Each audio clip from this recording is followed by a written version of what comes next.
Thanks for calling Flesh for Fantasies. This is Cookie Pants. Can I reserve an erotic room for you today? You most certainly can, Cookie Pants. I'm actually looking for a fantasy room that is in the 80s MILF genre. I was wondering if you had any in that category. Well, we have a special Mrs. Sieber, which includes hot lunch, followed by hot lunch. Oh, fucking double whammy. I mean, that sounds like a pretty sweet deal. I'll keep that in mind. What else do you have? Well, we also have the Roseanne room, which includes earplugs and a bag of flour. Oh, that actually makes a lot of sense. I'll just pass on that one. What else do you have? And then we have the special Golden Girls package, which includes 4 trips around the world. Okay, that sounds interesting. Is that with or without teeth?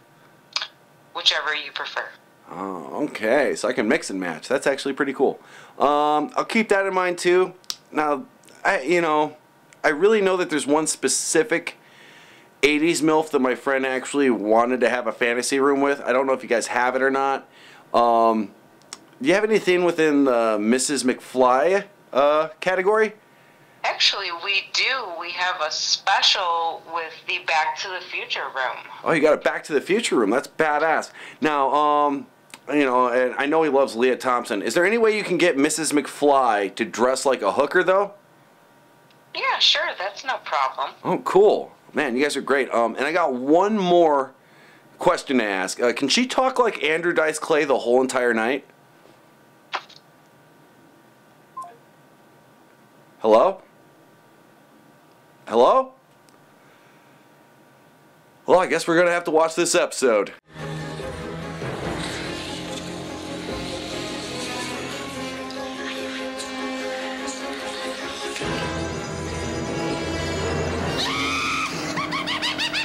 Tales from the Crypt.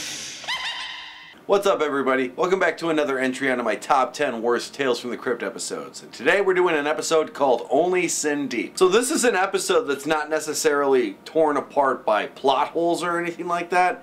It actually holds together pretty well. It's just the performances that are actually displayed in this episode and given to us that actually are going to make you feel like, what the fuck is going on? How did this pass editing? How did this pass a director's eye? Yes, we've got Lea Thompson as the main actress in this episode, and I have no problems with Lea Thompson. She's just... It's not even goofy. It's not even goofy. It's just stupid. You'll see what I'm talking about. So, let's just get on with the episode. This episode's called Only Sin Deep. So we're introduced to this episode with our main character, played by Lea Thompson, roaming the streets looking for a John so she can get some money in her pocket. Want a date? Only if it's wrapped in bacon. Why are you talking like that? What the fuck are you wearing? The first thing I have to mention for this episode is that Lea Thompson is dressed like a sorority girl going to a Halloween party dressed as a hooker. And she's talking like she's doing an impression of like an overweight Italian gangster. And get used to the gum smacking, everybody. This goes on pretty much the whole entire episode. You know something, honey? If I had $1 for every time you stood in the mirror admiring your face, I'd be able to afford my herpes medication. higher to the Bahamas. Do you really need to put any more makeup on? Any more, you're gonna look like a fucking member of Motley Crue. I like lipstick. This face is my meal ticket, honey. To wear Denny's? I'm cold. Let's go get some coffee. I don't know about you, but my shit's always hot. Like after I eat Denny's. Oh, God. Here comes Mr. Trouble. So, Charlie Murphy Farrakhan comes up and checks up on one of his bitches. And while this sleazy fuck dressed as Shabba Ranks collects his money from his other girl, he tries recruiting Lea Thompson in the process. And in the ending part of this opening credit sequence, you're going to see Howard made a big mistake. So yes, Howard Dutch is the director of this episode, and God love you, Howard. You've made some great 80s movies. I love Pretty in Pink. It's one of my favorite 80s movies. I love The Great Outdoors. It's one of my favorite John Candy movies. And it also makes sense that you eventually went on to direct 4 episodes of Caroline in the City. But this, I cannot forgive you. I'm just fucking with you, Howard. If it wasn't for you, I wouldn't have this episode to review. I'm gonna say this once. You touch me again, I'll shoot your dick off. So Lea Thompson proceeds to talk like Janice from The Sopranos if she injected steroids into her clitoris. And Pimp pretty much threatens her, but she doesn't give a fuck. She's got guts. Gotta give her that. Sweet thing. She might talk like she's retarded, but guess what? She's at least smart enough not to trust a pimp who's dressed like this. So while one of the henchmen of Public Enemy is walking away from the whores, Real smooth. Herpes McGee Shut up and you ain't gonna last tells another Lea night Thompson, out you here. better chill the fuck out on what that makes shit you think talk. I You wanna might end last up getting another night? smoked. Well, girlfriend, where else you think you got the right to be, huh? And Leah's like, hey, I'm better than being this slut. I should be dating rich dudes like this, like the lead singer from Spandau Tell Ballet. you, for the rich, every night's a party night. Dream on, honey, cause ain't nobody invited you. What she got that I ain't got? An AIDS test? Him. Not for long, she don't. All right, I'm from Missouri, honey. Show me. Yeah, well, I'm from Illinois, so shoot me. You check this shit out. Okay, but you better dazzle us. It's gonna take a lot more than just chewing gum constantly and walking up to dudes and looking like you don't know where the bus stop is.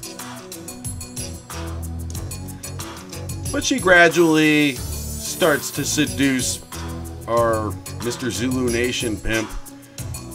And she actually manages to lead him to the back alley with promise of a Hummer. But you know where this is going. It's all just a trap. It's all her elaborate plan to creep on a come up. Why don't you spit that gum out before you start kissing them, man? That's shit.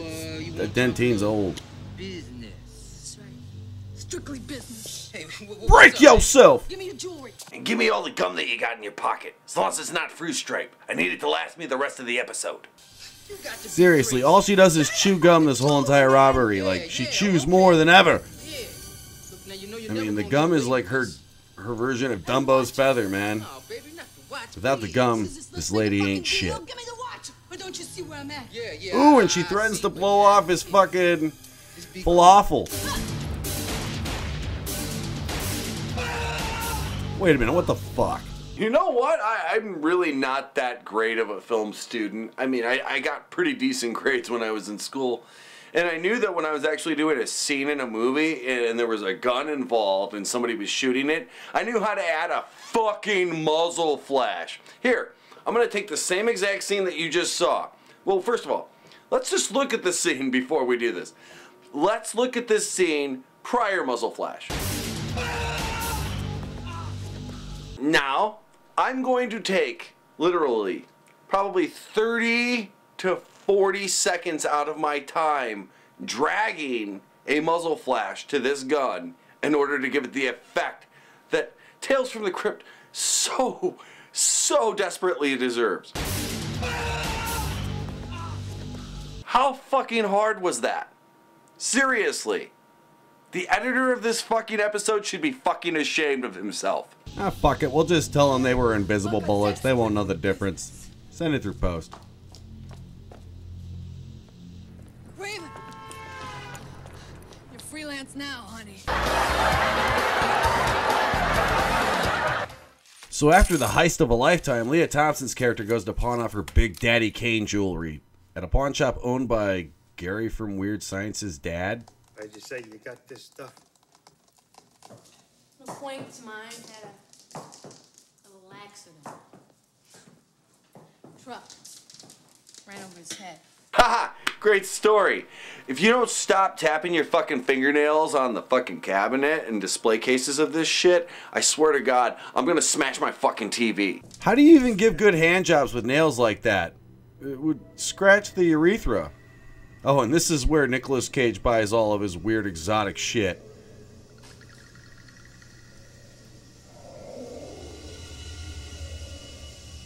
So an old lady walks into the pawn shop and obviously doesn't like the cane that Britt Leach sold her. Is this oak? It was supposed to be pine. You fucker. She's just pissed that he stopped making appearances on Three's Company. So in case you didn't notice, the pawn shop had a bell. Well, they're going to remind you a bunch to show you how real of a pawn shop it is. Unlike that bulletless gun.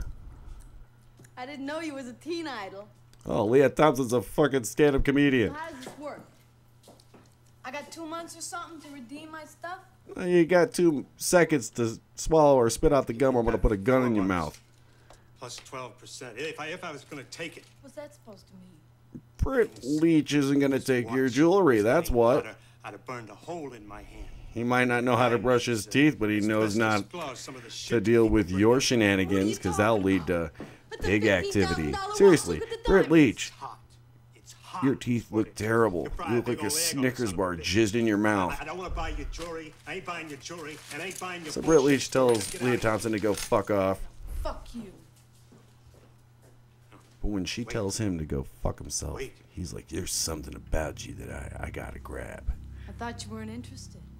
And he offers her proposition that doesn't involve sucking cock. And God, your teeth look terrible, man. Your mouth looks dirtier than my asshole when I don't shower for a few days. Look at them teeth. How the hell did you get work in the 80s, man? I mean, seriously, you got shit tons of work in the 80s. You couldn't have gotten a fucking dentist to help you? You wait. Wait.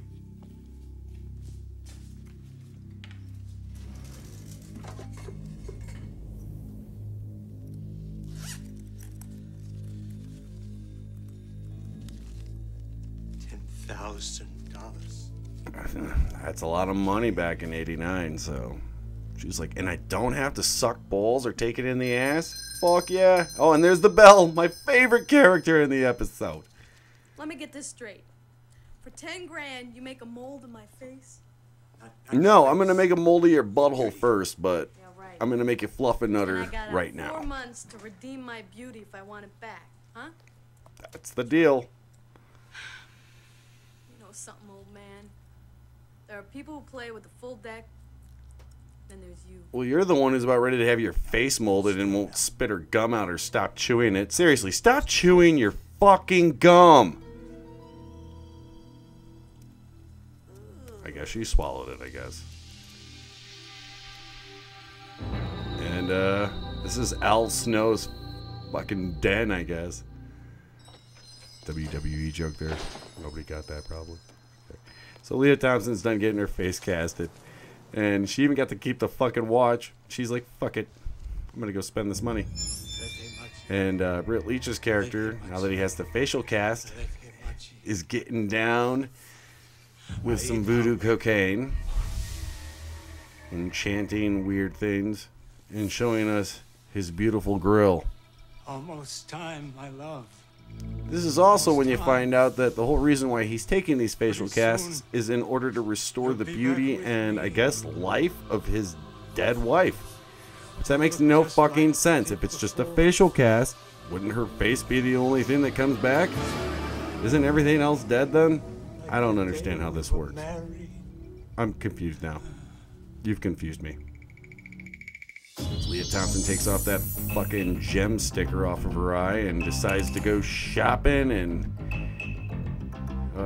get manicures and perms and read New Women magazine. This looks kind of like a JCPenney commercial to me right now. So I'm just gonna watch the montage.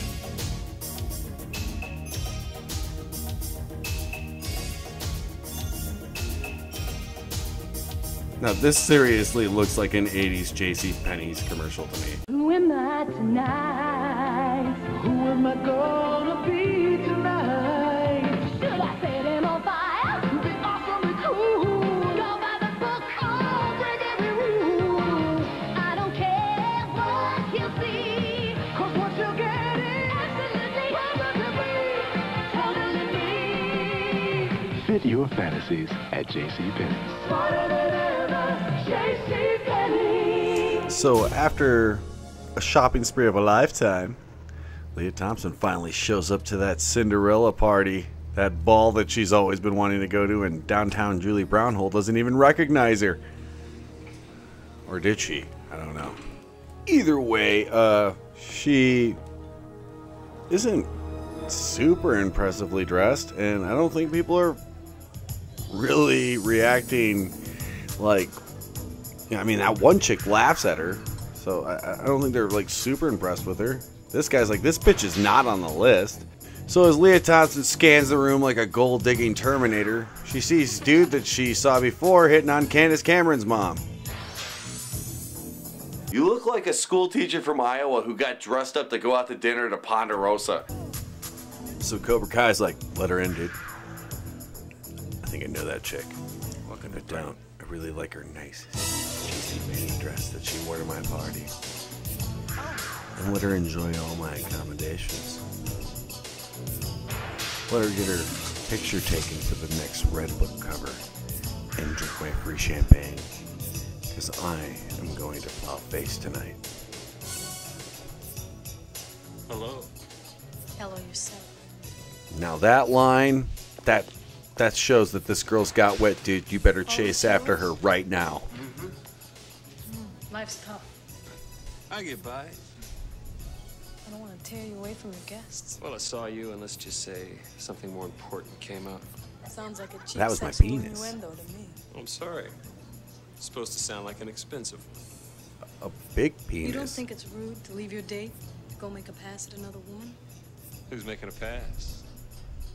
We haven't even met yet. Oh, now he's playing hard to get.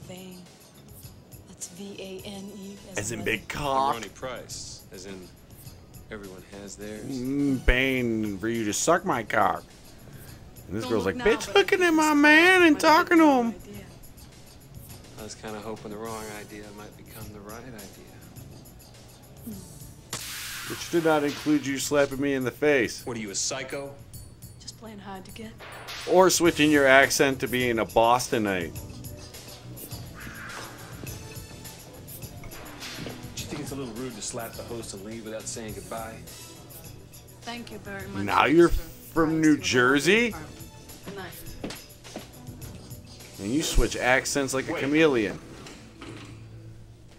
I don't know the first thing about you. Then why are you so eager to stick your dick in this person? Yet. Look, we're both playing games. You know it, and I know it. Truth is, you do know the first thing about me. You knew the second I walked in the room, the second I walked through that door. But I'm the girl of your dreams. Maybe after I'm done huffing Clue? You want to get out of here? But you never ask. Holy shit! He's a fucking vampire! He's not a vampire. He's just an idiot because 4 months later, he's still with her. I don't know, man. Maybe she does ass to mouth. She probably does in order to get fucking necklaces like this. Jesus Christ. No, correction. You are gorgeous. It's just real expensive jewelry. Yeah, the rock's bigger than what Charlie Sheen smokes. Listen, I've been thinking. Remember what you said the night we met? That girl of my dreams stuff? You really were sniffing glue, and you just smoked crack before pouring that champagne, didn't you? I'd love you. You weren't lying. Even a little bit. No, you taste like poop. So Lea Thompson starts to realize that she's looking more and more like Mayor Willington every fucking day. Oh, yeah, that's it. Oh, and, I mean, I don't have a huge dick, but this guy's obviously got a small one because all she feels during sex is her face. I just want to say if I was having sex with my girlfriend and she wasn't making any noise whatsoever and just playing with her face, I'd be like, do you want me to keep fucking you? Listen, I'll only be gone a couple of days. Probably end up sitting on the company jet signing papers. If I'm real lucky, I'll get to watch some fat Texans get drunk. And hear them say some funny racisms. Won't that be exciting? Look at your makeup collection. You're turning into Tammy Faye Baker, aren't you? Drop something. What is this, the makeup counter at Macy's? No fucking You're knocked out, shit. For Christ's sakes. What do you need all this junk for? I don't know. I got an acne flare-up or something. I don't see any I feel like zits. I'm in high school. Just look washed When up. I get back from my trip, we can go to the prom. Or What do the you say? enchantment under the sea dance. Hmm? Sweetheart? What, are you playing hard to get again? No, I just wanted to tell you some really important news. I switched to Big Red. It lasts a little longer. Give your breath long lasting freshness with Big Lea Thompson, or Sylvia, whatever the fuck you want to call her, decides to go to a dermatologist after she realizes her face is starting to look more and more like a shriveled up nutsack. Well, it does not appear to be cancer. I think we can say that first off. And I think we can also safely eliminate any pituitary disorder, specifically acromegalia, which frankly was my initial concern. Your medical record doesn't indicate any history of reconstructive surgery. Is that true? What are you calling me, a liar? So since Lea Thompson's character has the short-term memory of a fruit fly, she doesn't really tell the doctor about the fact that she went to a pawn shop where some weird, toothy voodoo motherfucker poured schmello all over her face. As I explained before, dermatology is my specialty, and your problem could be glandular. Or you're just retarded. All I want is a simple answer to a simple question. You're a fucking idiot. The fact that you don't even remember Marshmallow Jizz Day. Oh, you figured that out. Look at me. 48 hours ago, I could have had any man I wanted. Now I can't even get arrested. What does that even I'm mean? 21 years old. What am I going to look like tomorrow? Well, maybe you should go back to the future and find out. If you'll just sit here for a moment, I will attempt to explain this to you. Frankly, your skin Was covered in voodoo seems jizz. to be aging. It's a mixture of bat shit, Now, this does not that mean marshmallow that fluff the stuff, situation is irreversible, but and it's very Harvey important Weinstein's to try to cum. think back to any time, Oh, Nicolas Cage over the last 6 artifacts months or and so, when you might have come old into lady contact canes with and Teefy. toxic material. For example, It's all coming back to you now. water, gases, radiation, anything out of the ordinary, which So once Lea Thompson's constipated brain finally digests the dumb decision that she's made in the past, she remembers, it's been 4 months. I need my beauty back. So she runs back to the only pawn shop that closes at 5 p.m. I don't know why you trusted this dude, but she shoos out the only customer that's in there right now and gives him back his money plus 12% and says, hey, Didn't look at this too careful, did it's you? been 4 months. I told you the time limit was 4 And months. Britt Leach is like, 4 months you from don't this day, calendar it's so well, 4. sweetheart. Today's the 5th. I'm sorry. You should have really asked questions instead of just being a money-hungry whore. So since Lea Thompson is in no mood for false apologies or taking no for an answer, she decides to pull out her Glock and say, give me a price, motherfucker. Just tell me how much. And while she's pointing a gun in this guy's face, Officer Dumbshit isn't even paying attention. He's more preoccupied with shoelaces and donuts. I wish the cops in my town were this fucking stupid. And yes, this police officer walking a fraction of a block up from this store did not notice that gun being held at all at this guy's face. So, promote him to a lieutenant. So since the price of her beauty has been raised by 90 grand, she goes to her boyfriend's penthouse and robs the shit out of it. I'm talking like, probably most of this is her shit, but I'm guaranteeing you, she's just robbing this motherfucker blind. Which is kind of weird, you know, because guy, you know, he's loaded, but he didn't seem like that much of an asshole to her. So I just don't know where all the rage is coming from. So I've been kind of questioning your guys' relationship the whole time. I mean, you've only been together for 4 months, and you're obviously living together, and you're buying her a lot of expensive stuff, so maybe they're married, but I'm guessing they're still just dating. Fucking money. Maybe he shouldn't have asked her to move in so soon, because look at what's happening now. Oh, that was just unnecessary. So while she's trashing her boyfriend's place, he comes home from Texas, his business trip, and he realizes his place has just been completely trashed. And his girlfriend's face has aged drastically. Well, he doesn't even really recognize her. Who are you? Ronnie. Doesn't recognize her voice or anything. But her body is completely the same, so why doesn't she just pull out her tits or, you know, let him smell her fingers? Instead, she pulls out her gun and goes 187. It ain't them niggas that act hard, it's them niggas that be like quiet like. It's the ones that put the slugs in your ass and tell your ass goodnight. It takes a special kind of girlfriend to role-play your favorite scene from RoboCop. Who are you? Don't you recognize me, lover? I think you look like Ann Ramsey and Barbara Hershey had a kid, but that's just me. And look, she's got bullets in her gun finally. So after making a Jackson Pollock painting of this guy's chest, she realizes she just killed her boyfriend. And there's nothing left to do but take the rest of the cash and make like a dryer sheet and bounce. She thinks she has the gun in her pocket, but as she leaves, she moves way too fast to notice that it drops on a picture of her, which is just so incriminating. And let's not forget all the DNA evidence that's been left in that place that she did not scrub down. She's been living there for like 4 months, so as they say in Ebonics, Lea Thompson be fucked. She obviously forgot that this pawn shop closes earlier than a fucking Christian bookstore. But now that she's a multiple felon, she decides, fuck it, I'm trashing this place.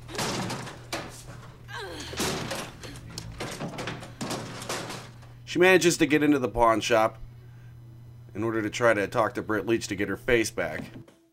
But instead of realizing that time is of the essence right now, she snoops around a little bit and I guess admires Britt Leach's facial casting work.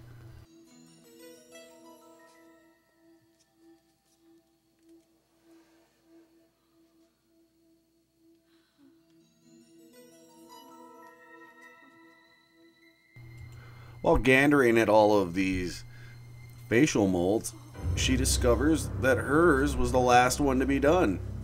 And also realizes that she's just too late.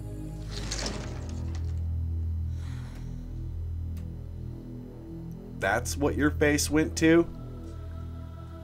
Seriously, this lady's cheeks. She looks like she could have been casted in Maniac Cop. It literally looks like the dude who played Maniac Cop wearing a fucking wig. Used to be so beautiful. Now I need. Did she die with Greek olives in her fucking cheeks?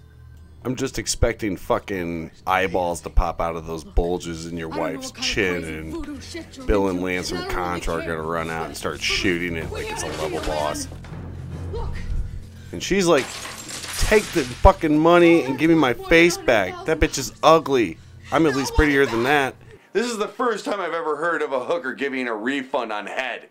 I got one question, Lea Thompson. If you've got your fingerprints all over a murder weapon for 2 fucking murder cases, why would you want your face back?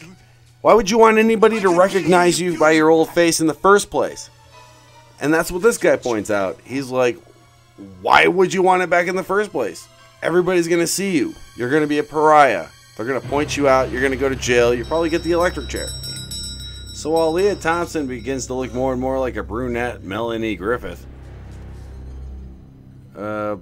Officer I Don't Ask No Questions walks in, and he begins to shoot the shit with his old high school buddy. And the real last gripe I have with this episode is the officer.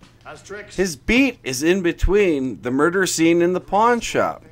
A whole bunch of jewelry just went mysteriously missing. It looked like the place was looted.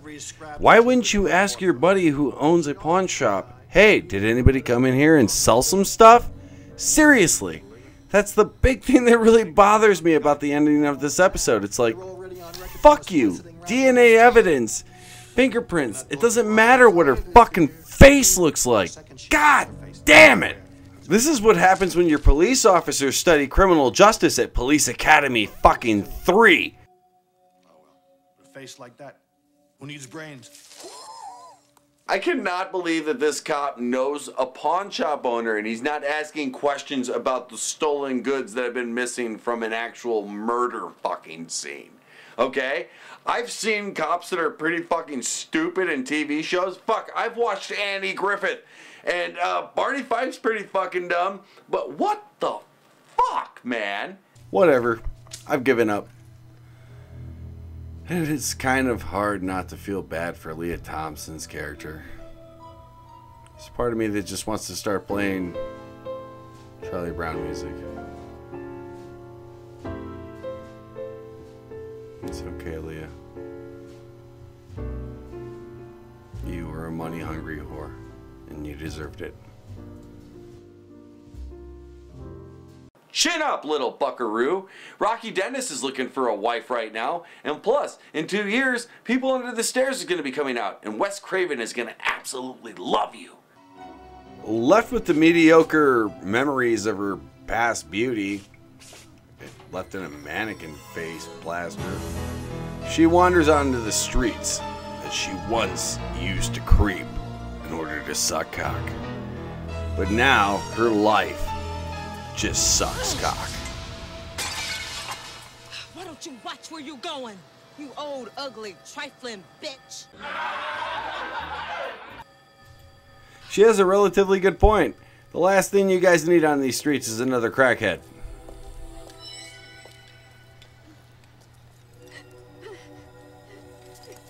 I would play Barbara Streisand's Memories, but that song sucks ass.